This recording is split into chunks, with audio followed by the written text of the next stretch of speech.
Ash drifted down like gray snow over the broken bones of a world that no longer screamed. The last city had fallen 3 weeks ago, though no one had called it that out loud.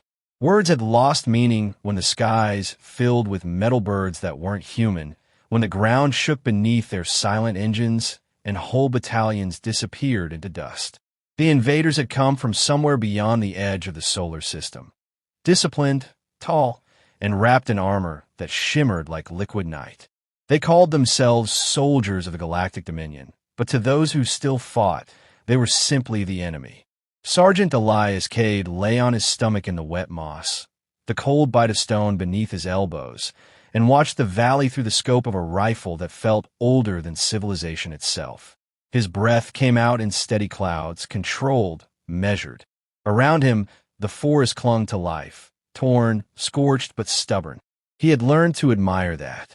A few meters to his left, Corporal Mira Sandoval adjusted the antenna of their battered comm unit, her face streaked with dirt and resolve. Beyond her, 2 more figures crouched beneath camouflage nets, rifles ready. They were ghosts now, a fragment of what had been a full platoon. Signals weak, Mira murmured, tapping the side of her headset. Command might as well be the moon. Let it be, Kade said, not looking away from his scope. Command's dead weight out here. We move when we decide to. His voice carried no arrogance. Only exhaustion sharpened into instinct. He had stopped believing in orders the day his last superior had vaporized in front of him under a beam of blue light. In the distance, alien patrols moved like silver shadows across the ridgeline. Their formation was precise, unhurried. They didn't take cover, didn't even glance at the tree line. Why would they? Human weapons were toys to them. Kade had seen bullets flatten against their armor as though hitting water. He had seen missiles curl into harmless bursts of light. Every shot the humans fired might as well have been a prayer. He lowered the rifle and rubbed the scar on his wrist where the trigger guard had burned him once, back when recoil still meant something. They don't hide, he said quietly. They don't even pretend to care we're watching. They think they're gods, Mira said. And we're insects. Kade gave a thin smile. Then maybe it's time to sting. They had been living in the mountains for months, scavenging food from abandoned villages, collecting fragments of alien tech from down skirmishes. One of those fragments, a piece of a rifle half melted by plasma, lay across Kade's pack. Its core still hummed faintly, a whisper of impossible engineering. Private Run, their youngest, had been tinkering with it for days, his gloved hands moving like a watchmaker's. There's a pattern, he'd said earlier, excitement hidden behind fatigue. The armor, the shields, they pulse. Like a frequency. Maybe we can disrupt it. Kade hadn't answered then, but the idea had taken root. Now, as dusk crawled across the valley, he felt the weight of the world pressing on him. The war had stripped everything unnecessary. No politics, no glory, just survival. His squad had become his only reality. Mira with her sharp eyes and unbreakable faith. Run, the quiet engineer with a mind like glass, fragile, brilliant.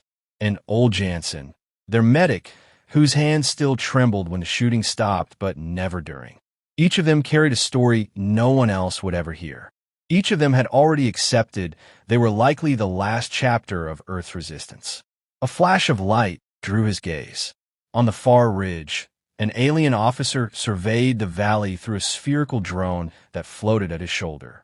Kade watched him for a long moment, studying the arrogant ease of his posture.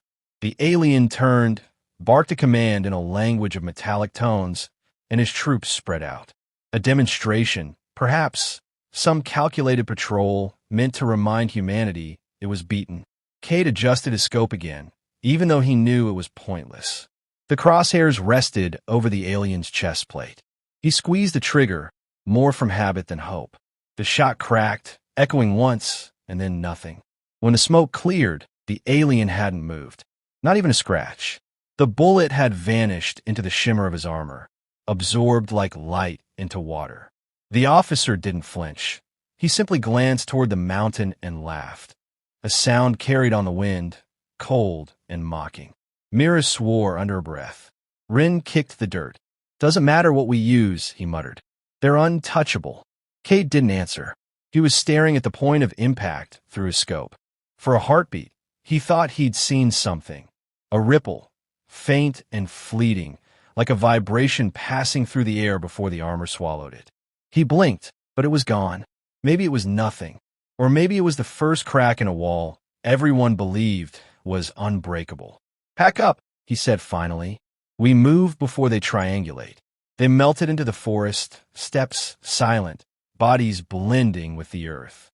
Behind them, the aliens continued their patrol, oblivious. Night crept down from the peaks, thick and heavy, but Kade felt something different in the air, a tremor of purpose he hadn't known in months. When they reached their cave shelter, Ren was already spreading out the alien rifle, his hands trembling with excitement. "You saw it too, didn't you?" he asked. "That's shimmer." The shield reacted. Kade knelt beside him. "Show me." Ren pointed to the weapon's core, glowing faintly. "It's harmonic. Their armor syncs to a frequency to deflect force. If we can find a counter frequency." Mira leaned against the wall, watching them. "You're saying we can make a bullet that sings the right note?" Ren grinned, eyes hollow but alive. "Exactly. A bullet that doesn't roar, one that hums. One they'll never hear coming." Kade looked at the rifle, then at the dark mouth of the cave, where wind whispered like a promise. For the first time since the invasion, he felt something close to belief. Maybe humanity wasn't finished yet. Maybe silence could speak louder than all their dying screams. "Then let's find that note," he said. "And when we do, we'll make them listen." Outside, the stars burned cold and distant, but somewhere in that indifferent sky, an army of gods was about to learn how fragile divinity could be. The morning came in silence, a pale mist crawling across the valley like a living breath. Elias Kade lay on the ridge, his rifle balanced on a rock slick with dew. The weapon no longer looked like anything built by human hands. Its barrel shimmered faintly, wrapped in coils scavenged from alien tech and insulated with wire and carbon fiber tape. Inside the chamber rested a single round, matte gray, heavier than it should have been, coated with microscopic patterns that Ren swore would make it vibrate instead of explode. They had named it the Silent Bullet, half in jest, half in reverence. Mira crouched beside him, her gloved fingers steady on the spotting scope. 200 meters east," she whispered. "Command unit. He's the one." Kade adjusted his aim. Through the scope, the alien commander stood atop a rise of broken metal, the same shimmering armor, the same careless posture. Around him, troops worked methodically, erecting antennae, calibrating scanners. They had grown even more brazen. The humans were nothing to them, ghosts in the dirt. "Wind steady," Mira said. "You're good." Kade drew in a breath and let it fall away. For a heartbeat, there was nothing, no sound, no movement, only the faint vibration of the rifle under his hands. Then he squeezed the trigger. There was no recoil, no flash, no sound. The bullet vanished into the air as though the world had swallowed it. Through the scope, the alien commander shifted slightly, then stilled. A thin, dark line appeared on his chest plate. For a moment, it seemed meaningless. Then the armor fractured silently, a ripple spreading through it like glass cracking under heat. The alien collapsed, armor folding inward, the faint hum of his energy field extinguishing. The troops around him froze. They looked at one another, confused, weapons raised toward the hills though they had no target to aim for. Mira exhaled slowly. "Did you see that?" "I saw it." Kade's voice was steady, but something electric moved beneath it. Ren's math worked. Down below, chaos unfolded. The aliens shouted in their metallic cadence, their drones scanning wildly. Kade and Mira stayed still, waiting until the patrol retreated, carrying their fallen leader with mechanical precision. The air felt different now, charged. For the first time since the invasion, Kade felt like the ground itself might belong to them again. When they reached camp, Run was waiting, his face pale with exhaustion but burning with pride. "You got him, didn't you?" "I felt it. I knew it would work." "It worked," Kade said simply, placing the rifle beside him. Armor cracked like glass. Wren laughed once, a short sound that almost broke into tears. Jansen, silent until now, placed a trembling hand on his shoulder. "One bullet," he said. "After all this time." They made more that night. Each casing was hand-polished, each round tuned to the faint hum of the stolen rifle core. The process was delicate, but repetition gave them purpose. They no longer felt like survivors. They felt like soldiers again. The next days blurred into a rhythm. Misty mornings, quiet ridges, unseen kills. The silent bullets whispered death across the valleys, cutting through armor that had once defied every weapon known to man. The aliens began to change their behavior. Their patrols grew smaller, their movements cautious. Drones filled the skies, searching for a threat they could not perceive. Radio chatter intercepted by Mira confirmed their confusion. Unseen enemy. Impact with no signature. Energy dampeners ineffective. Kade's squad became a myth. Resistance cells across Europe picked up fragments of their story. Whispers of sniper team that had cracked the uncrackable. Soldiers began calling them the Death Wind, a name the aliens themselves had coined in panic. Kade didn't care about names. Each confirmed hit was another inch of ground reclaimed from despair. But the cost was rising. Drones grew smarter, faster. One afternoon, Wren barely escaped when a plasma beam sliced through their camp, vaporizing the supply crates. The next night, Jansen didn't return from scouting. They found what was left of him in the morning, his medical kit melted in a slag beside him. No words were spoken. They buried him beneath the roots of a pine tree, and Mira placed a single bullet on the grave. That night, while the forest burned in the distance, Kade sat alone beside the alien rifle core, watching it pulse faintly. Wren approached, eyes hollow. "They're adapting," he said. "It's taking longer to breach the shields." "They'll always adapt," Kade replied. "So will we." Mira stirred from her blanket. "You think we can win this?" Kade didn't answer at first. The firelight caught the edge of his face, turning his eyes into small embers. "Winning doesn't mean what it used to," he said finally. "But if they start fearing us, if they look over their shoulder even once, then maybe that's enough." The forest shifted with wind and ash. Somewhere far above, unseen in the clouds, an alien transport roared by, low and heavy, its lights casting brief halos through the mist. Kade's hand tightened on the rifle. "They'll come looking for us," he said. "We keep moving. We keep shooting. Every death we deal reminds them that Earth still bites." As dawn approached, the team packed their gear in silence. The mountain fog glowed faintly with reflected fire from the plains below. The world had become a graveyard painted in light. Yet amid that ruin, something fierce stirred. Humanity had found a voice in its silence, and every whispering bullet was a defiance written in blood and steel. Kade paused before leaving the cave, his gaze fixed on the horizon. For a brief moment, he imagined what the aliens must be feeling now. Fear, confusion, disbelief. They had come expecting surrender. Instead, they found ghosts who hunted from the shadows, armed with a weapon that defied their arrogance. Mira brushed past him. "Tighten your gear." "Where to next?" "Wherever they think we aren't," he said. His tone was calm, but his eyes held a quiet fire. They descended through the fog, disappearing into the forest that had sheltered them for months. Above them, distant drones scanned empty ridges, blind to the killers moving beneath their sensors. For the first time in a long while, the war felt balanced, fragile, uncertain, but no longer hopeless. Wren glanced back once toward the peaks. "You think they'll figure out how we're doing it?" Kade's answer was almost a whisper. "Eventually, but by then, we'll already have something new." The valley lay silent, the air heavy with tension and unspoken promise. Somewhere beyond the hills, alien commanders were rewriting battle doctrines, engineers dissecting the impossible. Yet for now, in this sliver of dawn, the ghosts of Earth owned the silence. And silence, Kade thought, was finally on their side. The air smelled of rain and burnt ozone when Elias Kade woke to the faint hum of approaching engines. The mountains that had sheltered them were trembling. Through the gray morning mist, The alien carriers descended like metal gods, their silhouettes slicing through clouds with deliberate grace. The snipers had drawn too much attention.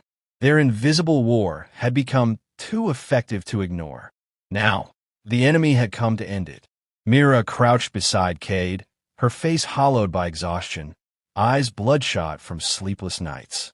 "They're sweeping the valley," she said. "Thermal nets, drones, everything. They know we're close." Kade nodded, tightening the strap of his rifle. Around them, their camp was stripped to bare essentials. No fires, no conversation, only the grim rhythm of survival. Ren worked over the modified ammunition, his fingers trembling from adrenaline. "They've recalibrated their shields," he said.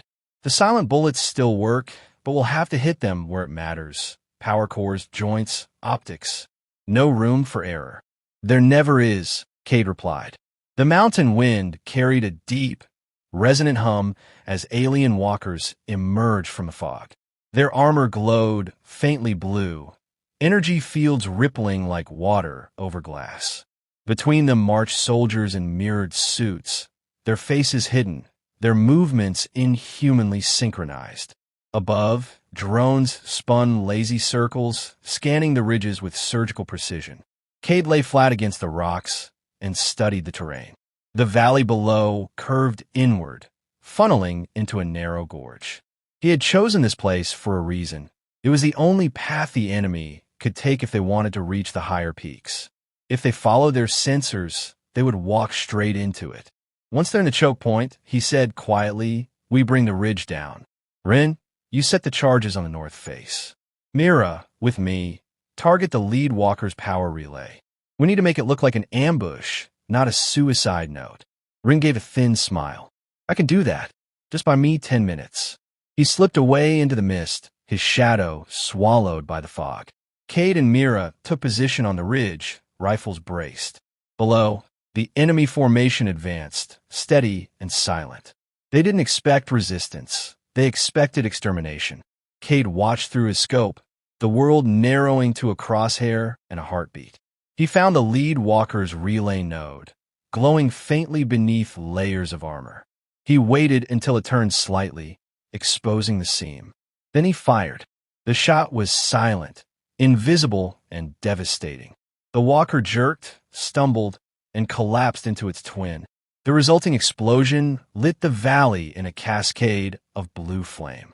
Alien troops scattered, shouting orders, their voices distorted by static.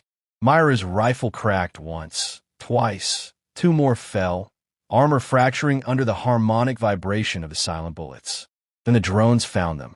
Energy bolts sliced through the ridge, searing stone into glass. Kade rolled behind cover, heat searing his back. "Run! We need those charges," he barked into the calm. "Almost just 30 seconds. Ren's voice crackled, breathless. Mira leaned out, fired, ducked back. A bolt scorched the ground where her head had been. "They're closing in," she said. "If those charges don't go off, we're done." Kade's gaze met hers, and for a brief moment, the world seemed to still. There was no fear in her eyes, only the fierce calm of someone who had already accepted the cost. "You ever think about home?" she asked quietly. "Every day," he said. "But this is home now." The valley erupted. A rolling thunder tore through the mountains as Run triggered the explosives. The north face collapsed in a cascade of rock and flame, swallowing half the alien force. The shockwave slammed into the ridge, knocking Kade backward. Dust and debris filled the air, choking, blinding. When the noise faded, only the hiss of fire remained. "Run!" Kade called into the calm, static answered. Then, faintly, "Got them, but they got me too." Mira closed her eyes, a single tear cutting through the grime on her cheek. Kade's jaw tightened. There was no time for grief. The remaining alien units were regrouping, their drones converging on the ridge. "We finished this," he said. They fired together, methodical, relentless. Every shot found a target. The silent bullets whispered death through the smoke, carving through armor and light. But for every alien that fell, 2 more advanced. Kade's rifle overheated, the core pulsing erratically. Myra's last magazine clicked empty. The ridge was surrounded. Out, she said simply. Not yet. Kade reached into his pack and pulled out the last round. A single bullet tuned by Ren himself, etched with markings too small for the eye to see. He loaded it with care, steady hands despite the tremor in the air. Through the smoke, he saw it. The alien command relay, a hovering sphere radiating blue light, directing the entire assault. He steadied his aim, felt the weight of every death, every hope pressing against the trigger. The shot left the barrel with no sound, no flash, no warning. It cut through the haze, through the shimmer of shields, through everything that had ever defied human defiance. The relay pulsed once, then shattered. Light consumed the valley. The alien formation broke apart instantly, drones spiraling out of control, walkers collapsing as their systems fried. Kade felt the concussion wave hit him, tearing through armor and bone. He dropped to his knees, vision swimming. Mira crawled to his side, coughing, her voice barely a whisper. You did it. Not me, he said. All of us. She smiled faintly. You always said silence would win. He tried to answer, but the words caught in his throat. The world dimmed to a blur of smoke and starlight. When he looked up, he saw the sky clearing, the alien carriers retreating through the clouds, wounded gods fleeing from ghosts. By the time the human resistance arrived hours later, the valley was silent again. They found Mira unconscious but alive, cradling Kade's rifle beside his still body. The last round casing lay beside it, cold and perfect. Word spread quickly through the resistance camps. The snipers had turned the tide. Weeks later, when the first reports came of alien withdrawal, Mira stood once more on the same ridge, rifle slung across her back. The forest was quiet except for the distant rumble of thunder. She whispered to the empty air, We made them listen, Elias. Far beyond the clouds, the enemy regrouped, their pride shattered, but their vengeance unspent. The war wasn't over, not yet. But for the first time, Earth had proved that silence could roar louder than any empire.